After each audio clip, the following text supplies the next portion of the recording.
Hi, it's me again with Corel Draw Tips and Tricks, and I had a viewer send me a file, and he even wrote, so he did a really good job to tell me what's going on. He wants it to look like this, but when he color fills it, he gets this. And he said he's stumped, and I'll be quite honest with you, it stumped me for a little bit.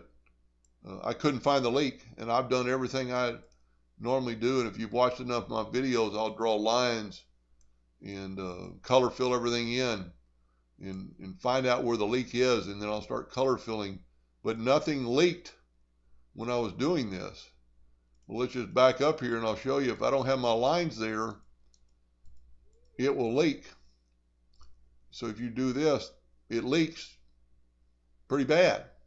But I couldn't, and I looked at every, well, it didn't, but see, even got rounded corners.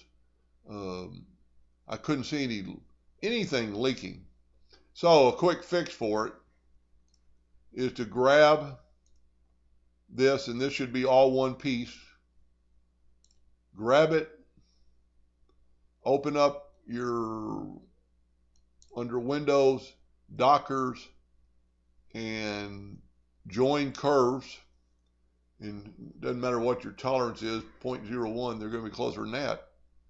And for a split second, it changes the color, and then color fill it, and I'm pretty sure this is what he wants. So there are some nodes in there that are just, I don't know. I've never been able to find one. I couldn't find the leak, and I didn't look extensively, but I'm pretty sure that's what he wants.